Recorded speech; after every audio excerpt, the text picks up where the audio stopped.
As you use your S340 in the field, there are wear parts, there are packings that are in the piston assembly that will ultimately wear out and need replacement. What we're going to do today is the process to remove the lower cylinder assembly, replace the expendable parts, and put the machine back together. Now we all know that this throat seal stays in constant contact with the throat seal liquid at the top. If you keep the throat seal liquid in there, this will last much longer. Again, if you take your pump apart every day and clean all of the concrete cement off of it, the lower packing will last a long time too. Keep in mind that if you don't clean it properly every day, these parts wear out very quickly. If you do, they'll last you several months. Again, whenever we're working with electrical equipment, we want to make sure that it's unplugged and off. So we're simply going to remove the lower assembly. We're taking off the valve. We are going to remove the hopper.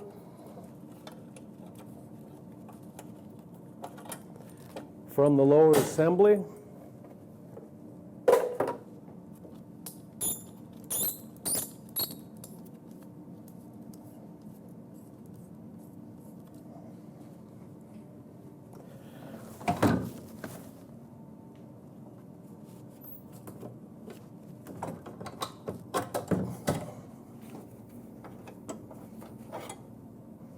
I always put my pins back in the toolbox. You're usually not in this clean of an environment. You're usually on a job sometimes, and if these pins get lost very easily in the dirt and the mud, so every time I take a pin off, I put it in the toolbox so I have it readily available.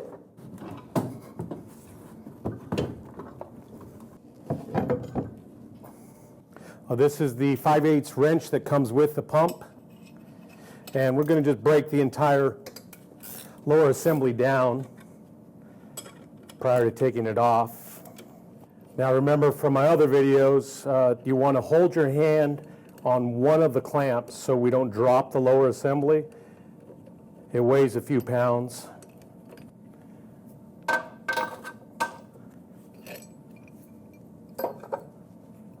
So you simply hold it up and then drop it.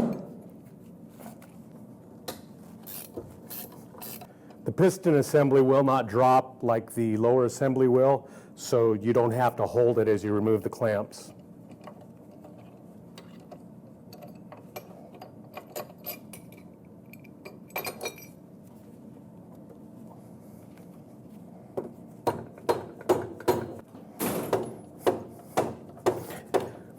Again, we want to remember to always use a rubber or plastic hammer.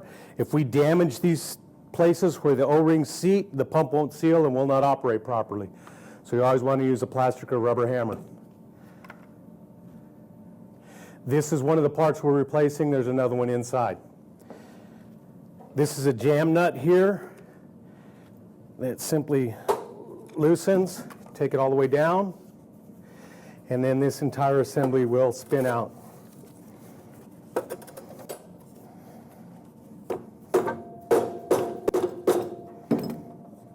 And we're going to take a 5/16 nut driver, loosen this bolt. And in here we have, it's called a slip assembly. And you simply pull the pin, lift up the collar, and then the slips simply fall off. There's your collar. Here's your slips. They are attached by a wire so you don't lose them. And then here's your piston assembly where we're going to replace the upper packing. It's nice to be able to do this in the shop where you have a vise and a table. I know sometimes it gets done in the field, but if you can get it to the shop, it really helps to keep things clean and in order. So what I'm going to do here is simply take the piston assembly out of the upper chamber. There again, I want to always utilize a rubber hammer whenever I'm banging on metal parts.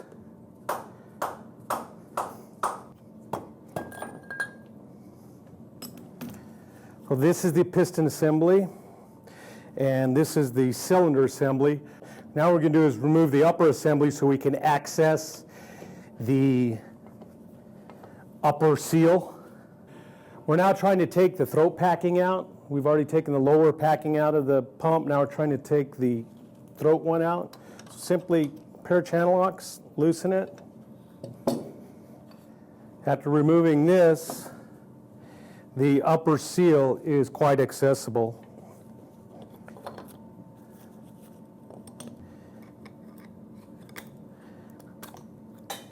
This is the piece that we're replacing. This seals on the upper cylinder assembly. Remember that this, in the pump configuration, this is where your oil lubricates the top seal. We call it throat seal liquid. And if you squirt it in the top, it will come down and rest on here. And that keeps this upper packing from wearing out due to friction or mud getting in there. So that's always in oil. How much oil is too much? I don't know. I squirt it in. Every time I think about it, when I'm pumping throughout the day, I'll squirt some oil in there. The oil is not very expensive, and it's a lot, it's preventive maintenance to keep from having to change these packings all the time. This is the first packing that wears out. It'll start to leak here, and mud will come out of the top, and that's how you know it's time to replace it. That said, you want to be careful to not get water in there. Remember, this is a reservoir that has oil in here, and if you get water in there, water is heavier than oil, and it will sink to the bottom, and then your oil is no longer lubricating, it's just floating on top of the water. So as we pull this apart, you notice there's a lot of mud in there and old caked on mud. We definitely want to get that all cleaned out. It takes a little while. You want to use a screwdriver or a scraper or something in there to get it all cleaned out so that everything mates properly. Be careful. Remember, if you're using a metal object against a metal object, there is a chance that you could scrape the metal. So you want to be very careful with it. Treat it very gingerly. After we got it cleaned out, I like to grease everything that we're putting back together. Your pump came with a lithium grease. We want to always use a water base or lithium type grease. We don't want to use an oil base because the oil base will ultimately eat the rubber balls. If we have rubber components in there, we always want to use a lithium or something that is not oil based. So I always like to coat the threads, any place we're going to seat, with the grease. It's a little bit in there, and it makes the threads easier to come apart at a later date.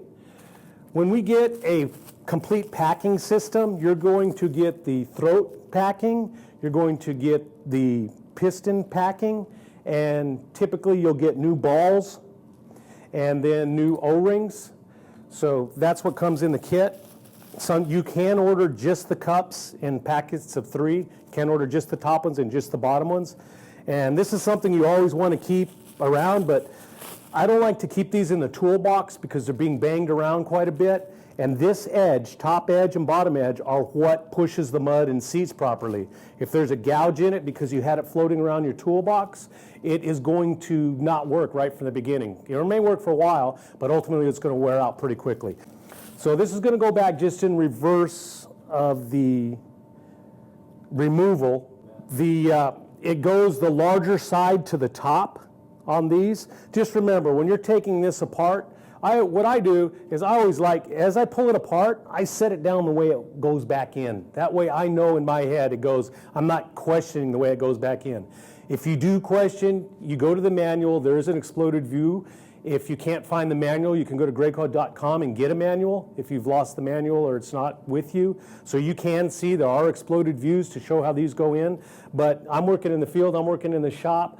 I want to take that out, set it down as it came out so I know the new one goes back in that direction. On this seal, there is a top and a bottom. On this one, it does not matter. It is the same either way.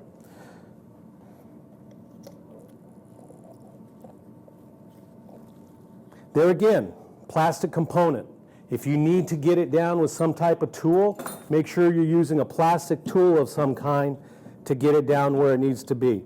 Don't put a screwdriver on it and hit it with a screwdriver. You're going to damage it. And there again, you just put a new packing in and it's already damaged before you start pumping. Whenever you're clamping these in a vise, remember this is a O shape. and it will bend if you crank on this vise, especially a vise of this size with this kind of torque on it. It'll bend, you'll make it an egg shape, so you just want it to be in there. You don't want to tighten too much with the vise. We're just trying to hold it in there. Now we're going again, we're making sure all mating surfaces are clean. I had already put some grease on there, but let's put a little bit on the threads. How much is too much? There is not too much. You can put too little, but you can't put too much. We're going to put a little grease on there, and then we're simply going to tighten this down. And we don't want to tighten this too tight. If we tighten it too tight, we're going to damage the seal that's in there. This is metal, plastic metal, so you can actually damage it. So we just want it good and snug. Remember that before we put it back together, we always want to crank this jam nut down to the lower portion. And this will be readily evident here in a minute when I put it back together. We tighten this snug, but not real tight. After we get it back together, we're going to pump water to test it. And if it is leaking out of the top, you can simply take a hammer and a punch and just tighten this up a little bit, just by hitting on these, and it should stop that leaking if everything went back together properly. So the reason we put this lock nut all the way down is going to be very apparent here in a second. So we're going to, again, put a little grease on our threads.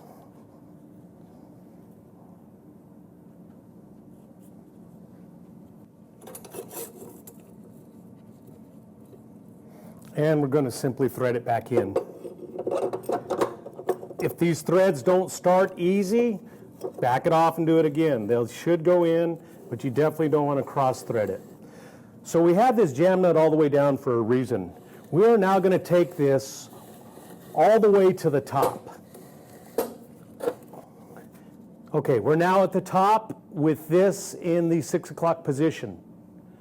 Now we're going to back it off 2 full turns. 1, 2. We're doing this for a reason. If you don't have it in the exact spot, let's take for example you had it too high. This piston could bottom out on this while it's in the piston assembly. So it's designed for 2 full turns to be in the proper configuration so the piston moves freely up and down without hitting metal parts. So this is a very important step. Sometimes when you're tight, it'll be to that point. That's tight. If that happens, you want to get it to 6 o'clock and then back off your 2 turns. So 2 full turns from the 6 o'clock position is the important part. And this is all in the manual, but just remember, there is a place for this to go. It's not just simply throw it back together and let's start pumping. It's very important. It's a very crucial step. So now that we have it at our 2 full turns, we're simply going to take the lock nut and we're going to tighten it up till it seats, and then we're just going to take a screwdriver or punch and simply lock it down.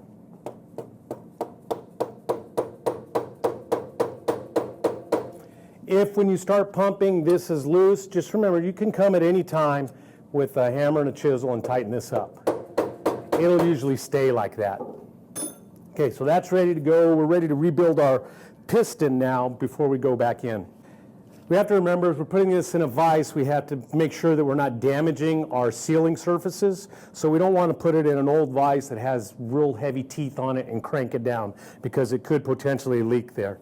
What I like to do is put the vise on the bottom nut. What we're trying to do is take this nut off to remove this packing assembly. So I like to put it on the nut itself.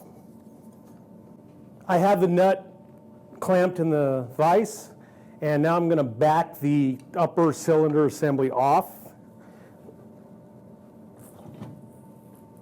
Again, this has been in mud, so it's usually pretty snug, pretty tight. But if you have the proper tools to hold it, it's pretty easy. So now we remove that, and we are going to remove the packing, the lower packing. This is the part we're replacing. Okay. As I mentioned before, you do get balls with a new complete packing assembly. If your ball is not nicked and is still in pretty good condition, you can still use it. If it does have a lot of wear on it, you can replace it. In order to take this ball out, There's a 5/8 wrench. Remember our 5/8 wrench that comes with the pump works for all of the bolts you have to take off with the pump, being the ball stop as well as the clamps for the pump assembly. We're going to tighten this on the square. Again, we're going to try and keep the vise and tools off of the sealing assembly where the pump seals, because we do not want to scratch that. We want our pump to last a long time.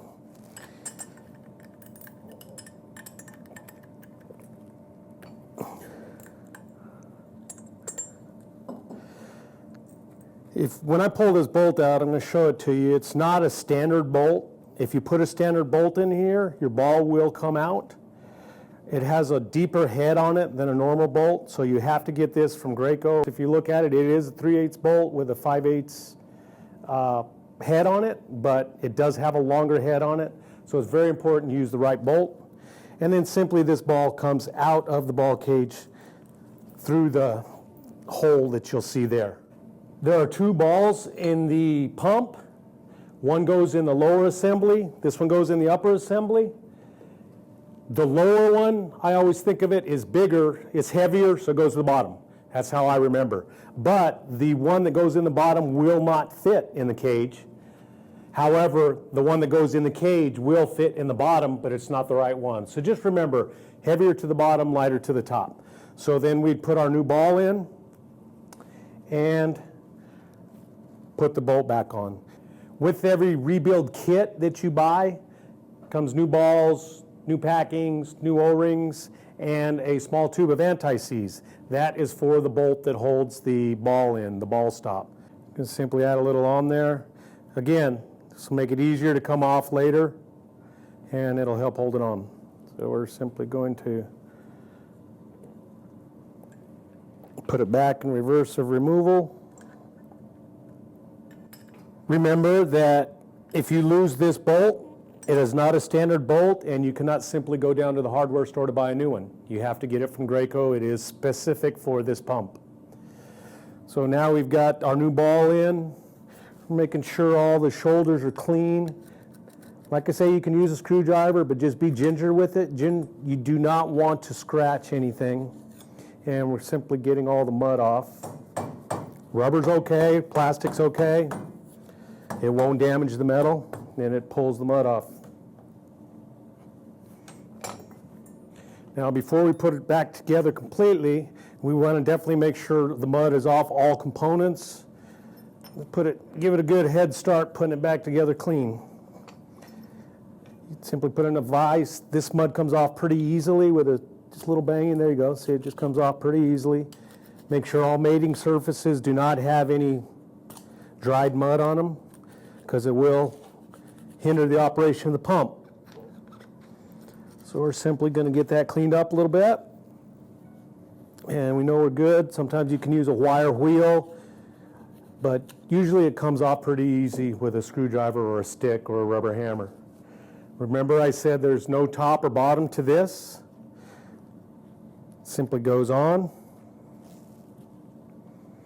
And then we're going to use our lithium grease again on all threads.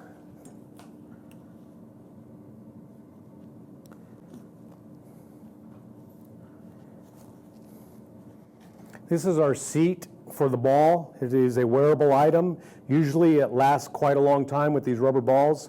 Our other pumps that have stainless steel balls, the seats will tend to wear out a little bit quicker because it is steel against steel. But this simply goes in here. There is no top or bottom.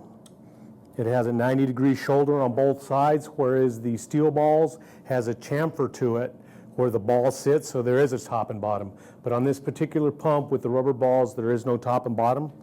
So we have our seat back in, and then with every rebuild kit, not when you're buying the single components, but with every rebuild kit comes a new O-ring, and we're simply going to put the O-ring in there. There again, I like to have a little lithium grease on all sealing parts. I'm going to throw a little bit on there. So we're going to make sure this is good and snug in the vise, and we're simply going to put our piston assembly back together. Once the threads catch, we want to put it on as tight as we can by hand, and then we want to give it a good crank with the wrench. This is metal on metal. It is not like the other seat we were talking about where we have metal, plastic, metal. This one is metal on metal, so you're not going to damage the seal by tightening it too much. But there again, just use common sense and get it approximately as tight as you need it. Okay. Piston assembly is assembled. We know we have the right ball in there. It is the small ball because it's on the top. Since the piston assembly is always in throat seal liquid, we're going to go ahead and add a little to it to make it go in a little easier. It's going to coat it. We now have the piston assembly lubed up. This is our collar for our slips. We need to get this in there prior to putting the piston in because it won't go in afterwards. So this is lubed up, ready to go in, and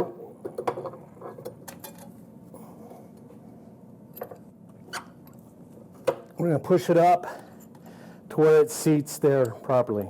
Now we'd use this pin just to hold that collar up. We're going to go ahead and pull that out. We don't need it there anymore. These slips can be a little tricky to get in sometimes because you have to hold the collar up as you do it. But once you do it a couple times, you'll get it. They're a little tricky to get in, but once they get in, they'll fall into place. You'll see there's no gap in them, and you'll know it's in because the collar will fit over them. If they're not in properly, the collar will not fit over. So now that they're in, simply drop the collar, pin is back in, and we're ready to go. So we are going to, of course, put some oil in it because it takes oil all the time. And put the safety guard back on. Remember, you always want this safety guard on. You don't want people with their fingers in there. It will pinch them.